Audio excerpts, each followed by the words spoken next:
प्यारे दोस्तों, आज ये डिक्टेशन 400 शब्द की 80 शब्द प्रति मिनट की गति से 5 मिनट में बोली जा रही है। रेडी स्टार्ट करते ही डिक्टेशन शुरू हो जाएगी। Ready start. महोदय, वर्तमान में ज्ञान विज्ञान के जगत में जो तेजी से प्रगति हो रही है, उसके साथ मेल कराने के लिए हिंदी भाषा को काफी सीमा तक उदार होना जरूरी है। इतना उदार कि किसी भी आंचलिक भाषा में जो उपयुक्त शब्द उपलब्ध हैं, उसे अपने अंदर समेट ले।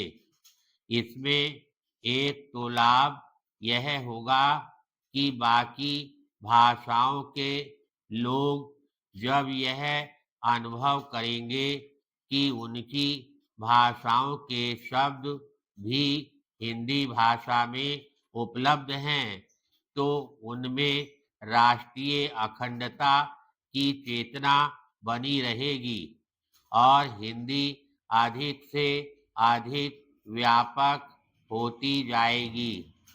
अवश्य ही इसके लिए स्वयंसेवी संस्थाएं काफी हद तक कार्य कर सकती हैं, परंतु इसके लिए एक अखिल भारतीय भाषा समन्वय विभाग की निगरानी में अपने ही आंचल की स्वायत्त संस्था के अधीन कार्य करना जरूरी है, जो उन अटपटे शब्दों का चयन करे तथा उनके वैकल्पिक शब्दों को आंचलिक भाषाओं से ढूंढे और उनको प्रयोग करने में अधिक से अधिक प्रयास करे।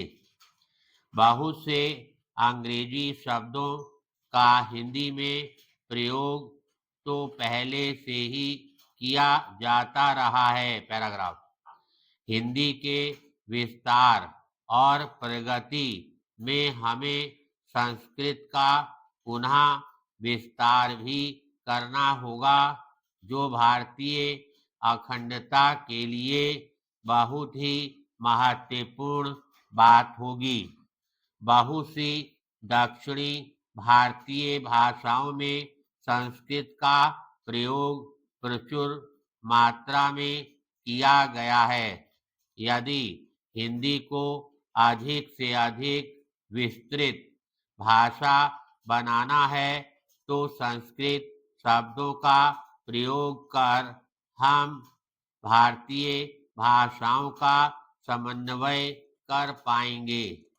जैसा कि हमने पहले बताया है कि किसी भी आंचल को स्वायत्तता देने में स्थानीय बोलियां कहीं कुछ पीछे साहित्य के गौरव के अनुरूप उठ खड़ी होती हैं और साहित्य रचना का साधन तथा लोक संस्कृति का माध्यम बन जाती हैं।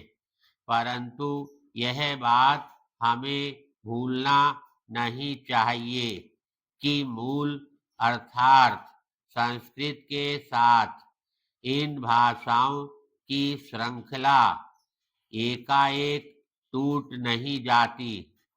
आंतरिक चेतना में तो ये भिन्न भाषाएं संस्कृत के ही अलग अलग विकास हैं, परंतु बाह्य चेतना में भी इसका संयोग तथा प्रयोग बनाए रखना आवश्यक है। अर्थात मूल के साथ जुड़ने के लिए हमेशा भिन्नताओं को एक विपरीत स्रोत की भी आवश्यकता होती है। संस्कृत का प्रसार इसलिए भी जरूरी है कि यह भाषा मूल रूप से सब भाषाओं की जननी है। राष्ट्र तब तक स्वतंत्र नहीं कहला सकता जब तक वह दूसरे राष्ट्र की भाषा का परित्याग ना कर देता। धन्यवाद।